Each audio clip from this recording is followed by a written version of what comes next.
straight up. Everybody in the back, I need you to go big. Everybody, even people that are pretending I'm not talking. Everybody, give it up big for Connie Bryan.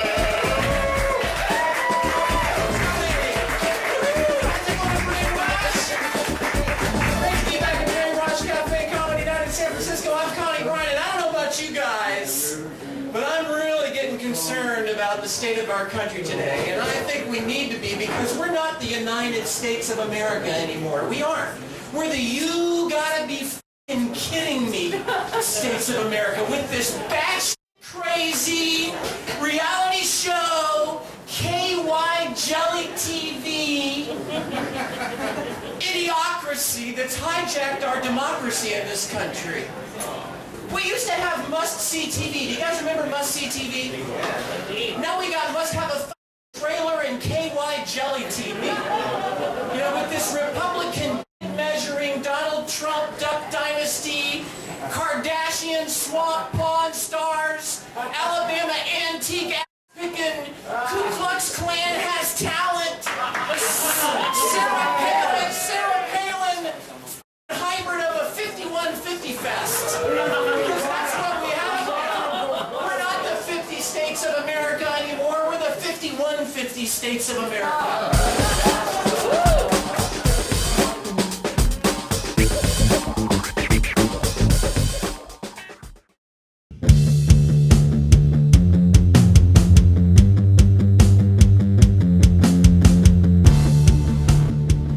So, ladies and gentlemen, put your hands together for Connie Bryan.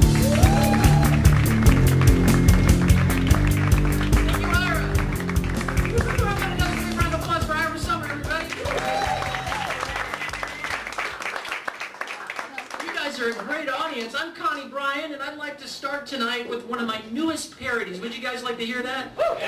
One of my newest parodies. I like to do my impersonation of Katy Perry. Do you guys like Katy Perry? Yeah. Okay. This is Katy Perry if she had sleep apnea and an unsupported boyfriend. All right? Sleep apnea and an unsupported boyfriend. I used to plug my nose and hold my breath. Afraid I'd wake you up and you'd get pissed, so I'd lay awake silently while you sleep so peacefully. I guess that I forgot I had a choice. I let you push me past the breaking point till it finally dawned on me. If you want to have sex with me, well, you had me down, but you can kiss my ass, cause I've had enough. I'm gonna get some rest. You hear my voice, you hear that sound, like thunder gonna shake the ground. Cause I'm dialing in my sleep number, and your bullshit is over, cause I'm stealing the covers. You're gonna hear me snore.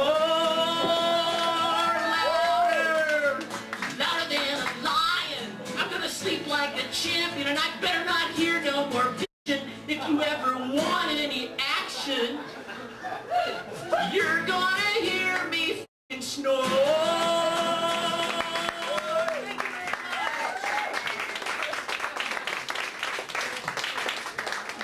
It's pretty funny, wasn't it? Snore instead of roar, wasn't it? All right. Do I seem kind of tall to you guys? Yeah. This guy right here been watching me the whole time I've been up here going, "Gee, Christ, that's the tallest girl I've ever seen in my life." Wonder what that'd be like. I swear to God, if I hear one more person ask me, "You play basketball?" I'm gonna scream. You play basketball? No, do you play miniature golf? No, I'm sorry, I just saw the little putter earlier and I just assumed. Oh look, now it's a 3-wood. It takes a minute for some people to get... I like being tall, I really do. I do sometimes get a little tired of people coming up to me on the street going, "Yo, Weird Al Yankovic, we love your music." Dating is awkward. Dating is awkward, but not so much because of my height like you might think. It's more because, how do I put this delicately? Men can have, shall we say, very unrealistic expectations early on in the dating process. Have you noticed this, ladies? Like last week, my date got mad at me, got pissed at me because I wouldn't go all the way with him. It was our first date. I'm sorry, does my pussy have to be a hoagie on our first date? You know, all the way with lettuce, tomato, pickles, onions, and sesame seeds on my buns and shit. And second, he took me to the In-N-Out burger, all right? Newsflash, it's not a very good foreplay restaurant, guys. I think the name should speak for itself. In-N-Out. And third, we ate for free because his mom works the drive-through there. He got his triple bypass cheeseburger all the way, so what the hell is he complaining about? What a silly expression, don't you think? Going all the way, like it's some long trip somewhere. Did you go all the way with him? No, we tried, but he kept having to stop and ask for directions. See, this is the perfect case in point for the difference between the sexes. The difference between the sexes. We both understand the analogy of the long trip. Well, actually, I take that back. Women even struggle with that, don't we? Because it's usually a much shorter trip than we anticipated. The problem is we don't both see the payoff at the destination, right? You see, the difference is the man sees the destination as a grand destination. The Grand Canyon, if you will. You know, he doesn't get to go there very often. Sure, he's seen lots of pictures and porn, but, you know, that's not the same as actually being there and staring over the edge of the precipice. I mean, it'll take your breath away in more ways than one. The man expects it to be a long trip. He does. He expects it to be a long trip. That's what he's thinking. The problem is he likes to run all kinds of red lights and break all kinds of posted speed limits, which gets to be very annoying, not to mention unsafe. We are trying to have safe sex, right, guys? And the man is afraid that when he gets inside the Grand Canyon, he's really afraid it's going to make him feel small and insignificant in life. But he's used to that. And there's always the chance that she'll ooh and ah anyway. I mean, wouldn't you? A little courtesy ooh and ah, even if you don't fake the whole thing. Just a little bit of ooh and ah. He knows when he gets to the Grand Canyon, it'll be extremely mysterious. He won't begin to understand it. He's afraid he may even get lost inside the Grand Canyon, so brave explorer that he is, he comes prepared. He brings his REI compass watch and GPS, but still he's not even sure he's going to find a signal in there. Still, all things considered, his manhood demands he complete the journey and go all the way, and he's motivated by one thing. The whole time, he can feel the payoff coming. Pun intended. In case you were wondering. Women, on the other hand, we're completely different like night and day. We've taken guys all the way to the Grand Canyon plenty of times before, and we hardly ever experience any kind of payoff. It's not fair. See, the man gets to have all the fun. If we struggle, we're like, when are we going to get a chance? So we've learned that a more practical use of our time is to slow down, stay under the posted speed limit, and make the long trip alone. You only need one hand on the wheel, you know what I'm saying, ladies? So, I'm holding out. I just want to say that there's a lot to be said about being single and maintaining your sanity and your freedom and your happiness with your independence. I'm holding out.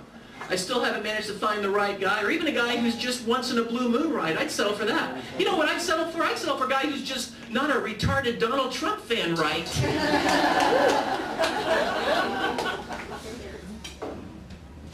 It gets to be so, I look so hard to find the right person. People say, well, that's your problem, see? You need to lower your standards. Right. Why didn't I think of that? I need to lower my standards. Right. And how's that been working out for you, inbred Einstein? Having a totally f***ed up relationship, coming off of 3 f***ed up divorces, 2 of which were probably with your first and second cousins. You know, how's that working out for you? I think I'll keep my standards right where they're at because I really don't think they're that high. Can I share it with you guys? I'll share them with you. All right, I'm holding out for a guy who's capable of thinking about more than 2 things: sex and sports. Yeah. It's true, isn't it? Let me tell you, let me show you guys, let me give you some proof. Ladies, have you noticed how guys even like to talk about sex using sports terminology? Have you noticed this? So Bob, Did you hit the big home run with Connie last night? Did you knock the big grand slam out of the park there, buddy? Did you plant one on the upper deck, dude? No, but I made it to second base in the first inning. Which is bullshit, I'm telling you, because I pitched what's called a no-hitter. It deserved to be on the top 10 on SportsCenter.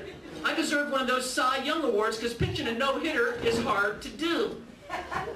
The truth is he made it to first base, but that was just a base on balls. He tried to steal second base, and I threw him out. But I have to say, I really think guys are onto something helpful with this baseball analogy as it relates to dating. I really think it's helpful. We just need to amp it up a little bit more. We need to add managers, umpires, and the instant replay to dating. This way, when things start heating up and getting out of control, my manager could call timeout and approach the mound. Listen, honey, you're all over the place. You got to settle down. What do you want to do? You just want to get in the game? Is that it? You just want to give it to him? Okay? You're throwing way too many pitches and way too many base on balls. Okay? And another thing, why you always got to be throwing that damn screwball to him? Can't you see he's crowding your puss? You got to mix it up once in a while, throw him a curveball and brush his ass back. Then when he does try to steal second, the umpire could be right there to make the call. You're out, after which his manager would come screaming out of his dugout, wouldn't he? Kicking sand all over the umpire's feet, and then of course they could consult the instant replay, which would show it was a close call, but that he was clearly out before his lips ever completely locked on my lips.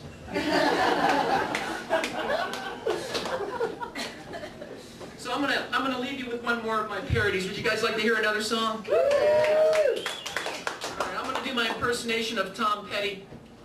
Let me just set it up. Real quick. Ladies, have you ever found a guy that you were interested in, you really wanted to make it work, but you just couldn't get him to practice just even the smallest amount of personal hygiene? Has that happened to any of y'all? Yeah. She's like, oh God, you're bringing back nightmares. Okay, so I wrote this song about it. This is to the tune of Tom Petty's Refugee. I'll leave you on this.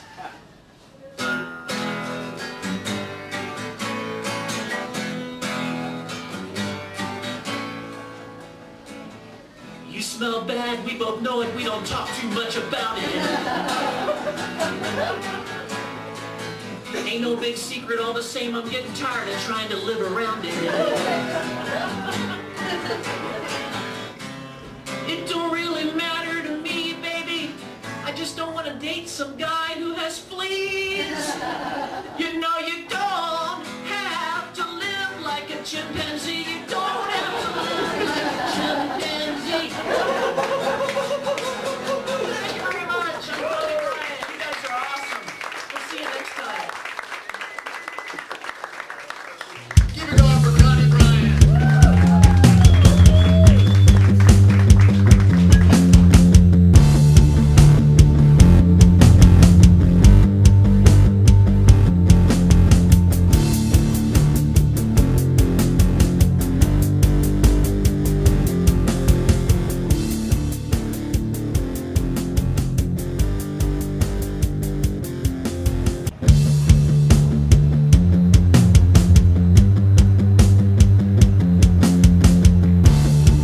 Let's make some noise for Connie Bryan.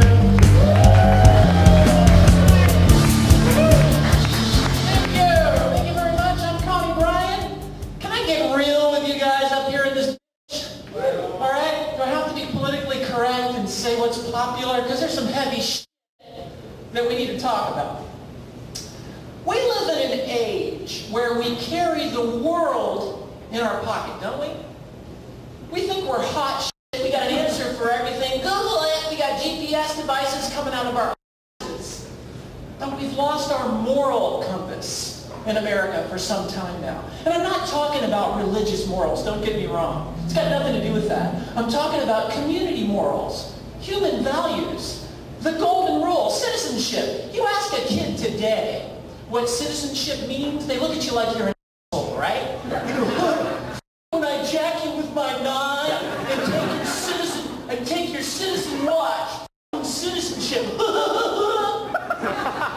And we wonder why we have such an ugly, violent culture in America. America, getting worse every year. You see the talking heads, on O'Reilly and CNN and everybody, Piers Morgan, all sitting around scratching their heads, wondering why we have growing numbers of school shootings like Columbine. And I sit around wondering why we wonder why. It's obvious to Honey Boo Boo why.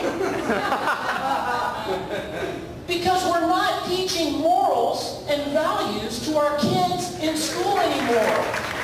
Yet, we're giving condoms to children in junior high school. And the philosophy behind this shit, and I shit you not. Isn't that a funny expression on the side note? I shit you not. I'm not shitting on you when I tell you this. Thank you very much. You'd be surprised how many people shit on me every day when they talk to me. Thank you for that. But I shit you not. The philosophy behind this is, well, the kids are going to be having sex. Wait. Don't you mean the kids with bad parents? No, the kids are going to be having sex, so get with the program. All right? So we need to make sure they can all have sex and know how to do so safely. No. Right. Condoms rarely break, and sex education should just be about teaching little children how to hold back the Well, who are you, Miss Self-Righteous, to say what's right for everybody else? You clearly don't understand the high concept of moral relativism. No, I understand you're high, all right. And we should probably put that moral relativism of yours back up your where it came from. Back up there with the herpes and gonorrhea that it probably gave you in the first place. Moral relativism is this that tries to say there are no boundaries. There are no absolutes, and that's bullshit. There are. One of them is children don't need to be having sex. This philosophy of giving out condoms to kids, I'm embarrassed to say, is basically the brainchild of white progressive intelligentsia who loves to look down their noses at everybody else and think they know what's right. They got this one way the f*** wrong. And I got a question for white progressive intelligentsia. How do you think that policy goes over with the average Hispanic or Asian family? Newsflash, they don't share that philosophy. Little Carmelita comes home to her hard-working Mexican mom and dad with her new Trojan condom. Mira, mamá, papá, mi principal give me condom, tell me si se puede. Yes, we can. Yeah. Well, it was implied if he didn't say it. Mommy, what does lubricated rib mean? Oh, that means your principal, he is going to have a sex change. What, Mommy? Yeah, mañana morning. You want to watch? You don't want to be the principal at this point. Little Carmelita's mom's going to be camped out the crack of dawn in front of the principal's office the next morning. Her hard-working, strawberry-picking field worker duties placed on indefinite hold for the greater priority of picking the principal's which just came into season overnight. She'll be speaking her most fluent English to make sure he understands. Good morning, principal. Is it true you give my daughter a condom? Tell her si se puede? Well, yeah, okay. It's sex education, okay? It's mandated by the state. It's school policy, okay? Oh, okay. Oh, guess what? I'm her mother, and mi policia es no, she can't. As mandated by common sense. You give my daughter a condom again? They may deport me, but not before I castrate you like horny Tijuana donkey. Comprende how you say douchebag? And in closing, let me just say it might go down a little bit differently with the average Asian family. They might give their daughter just a little more wiggle room. Oh, you want to have sex with boy? He gonna need more than Trojan condom. He gonna need 4.0 grade point average. Accepted into Ivy League college, he better drive a Honda or Toyota. Better not come up here driving no piece of shit. Ford Focus. I don't care if it was the best-selling car in America last year. And you have boy if you get pregnant. You have girl, we sell her cheap at flea market. Thank you very much.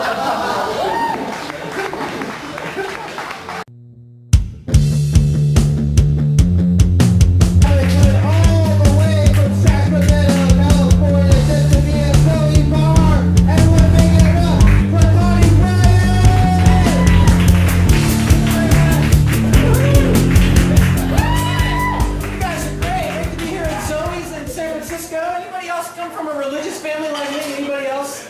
My round of applause. You guys remember Steve Irwin? Don't you miss him, the crocodile hunter? I never can forget Steve Irwin, because every year when I go home at the holidays and visit my family, it's always like an episode of the crocodile hunter. It's always like, shh. Now kids, don't try this at home. The only reason I can do this is because of my many years of experience dealing with other scary creatures like the Egyptian cobra and the Nile crocodile and the Castor swamp pawn stars, but I digress. I'm about to get up close and personal with a creature even scarier than that. The Florida Southern Baptist. Now kids, the only reason why I can get this close is because they can't see me coming. You see, the Florida Southern Baptist is a distant cousin of the African ostrich. Now you know how the African ostrich likes to bury his head in the sand, right kids? Right kids? Right? Well, the Florida Southern Baptist has a similar weird habit. They like to keep their heads buried way the their ass. You guys remember, speaking of which, speaking of keeping your head up your ass, remember your Sunday school teacher? How many of you guys remember Sunday school?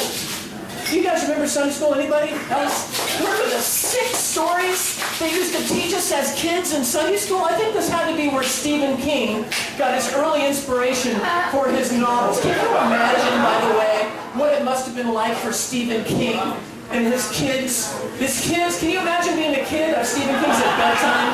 All right, kids, tonight Daddy's going to read you the first chapter of this new novel, Pet Sematary. And the kids go, Pet Sematary, Daddy, does that mean our pet kitty's going to die? Yes, sweetheart, but don't worry. See, that's when all the fun begins. He comes back as a demon kitty and possesses your soul, and you get to go to hell forever. Isn't that awesome? I'd like to do my impersonation of Stephen King at the Oscars for you real quick, okay? Yes, I'd like to thank, of course, all my publisher and all my readers, of course, but most of all, I'd like to thank my Sunday school teacher for f***ing me up with their such inspirational 6 stories from the Bible. Seriously, let me just talk to you for a second about one of the earliest stories we were taught as kids. How many of you guys remember the story of Abraham and Isaac? You guys remember that? Remember, it doesn't get any sicker than that. Abraham hears the voice of God commanding him to what? Kill his own son as a human sacrifice to God. Now you thought that human sacrifices were just cold devil worship? Did you forget they're the bedrock foundation of Judeo-Christian beliefs? First with Abraham and Isaac that you're taught as a child, and then later on with Jesus and the crucifixion, all to satisfy what? Let's have our own little Sunday school class here. Oh, what was that to satisfy? God's bloodlust. This is what we're teaching to f***ing children. What the f***? And I got to thinking about it and I went, oh, wait a second. I think I know why, because it's kind of like the tobacco industry. You know how the tobacco industry had to get kids early, they knew this, right, to get them on the cigarettes? I think the institution of religion knew if you try to teach this kind of to a fully grown adult, they'd laugh you out of the room for the 5150 whack job you pulling out, right? But here, let me ask you, if we're going to teach a child those kind of stories, what I ask is, shouldn't we teach them the correct version of the shit? Is that too much to ask? Shouldn't we teach a child the correct version of this shit? Let me tell you something. That story of Abraham and Isaac was mistranslated. That's all it is. The problem was it wasn't translated properly. Would you guys like to hear the correct version of the story? Okay, we're going to do our own little Sunday school class here. What happened? And it's really the ending. The ending actually has a funny ending. And don't you need a little comedy relief at the end of a Breaking Bad story like that? Don't you? So here we go. Abraham does, it's true, hear the voice of God commanding him to sacrifice his son. That's true. And so he invites little Isaac to go for a walk. Do you guys remember that? Yeah. So he comes in, and see, Isaac had no idea. First of all, what little boy doesn't want to go for a walk with his daddy? The one person he trusts more than anybody else in the whole world to f***ing keep his ass safe, right? But little Isaac had no clue what was coming. Had he had any clue at all what his father was going to do you think he would have gone with him? He'd have been like, no thanks, Dad, knock yourself out. Go ahead on up there by yourself. I'm going to stay here and play World of Jewish Warcraft. You go on up to the top of the mountain and f*** a sheep or whatever it is you do up there. I'm going to stay here. But no, Abraham resorts to trickery in the story to get Isaac to go with him. So they're walking up, they get to the top of the mountain, and what happens? Abraham grabs little Isaac. This is true in the story. He binds him with cord. Do you guys remember this? He binds him with cord, puts him on the altar. Can you imagine how terrorized little Isaac must have been? And I just have a question for the Jews. Did they really have this much trouble getting their kids to clean their room and feed the camels? This is what they have to resort to. So he gets Isaac up on the altars, all bound with cord, and he's about to drive this huge knife into his chest. That's true, according to the story. So he raises the knife up, and guess what happens? The angel of the Lord shows up at the last second, but what do you expect? These are Jewish Hollywood scriptwriters. This is how they always wanted to tell a tale. Maximum comedy relief, right? And then the angel shows up at the last second, grabs him and says, "What the f*** are you doing, Abraham?" Abraham's pissed. Abraham says, "What the shiksa?"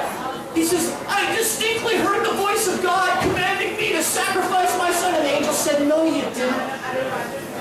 You didn't hear him tell you to sacrifice him, you deaf old man. He told you to circumcise him." Take the wax off the room, report your ass to CPS. Thank you very much. I'm Connie Bryan.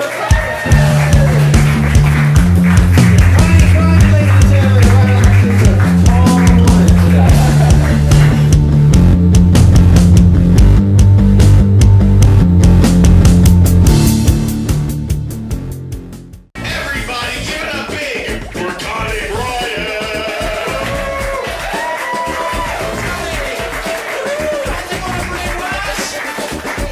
Great to be back at the Very Rush Cafe Comedy Night in San Francisco. I'm Connie Bryan, and I don't know about you guys, but I'm really getting concerned about the state of our country today, and I think we need to be, because we're not the United States of America anymore. We aren't. We're the you gotta be kidding me States of America with this bat crazy reality show, KY Jelly TV, idiocracy that's hijacked our democracy in this country. We used to have must-see TV. Do you guys remember must-see TV? Now we got must-have a trailer and KY Jelly TV. You know, with this Republican measuring Donald Trump Duck Dynasty, Kardashian Swamp Pawn Stars, Alabama Antique picking Ku Klux Klan has talent, Sarah Palin hybrid of a 5150 fest. Because that's what we have now. We're not the 50 states of America anymore. We're the 5150 states of America.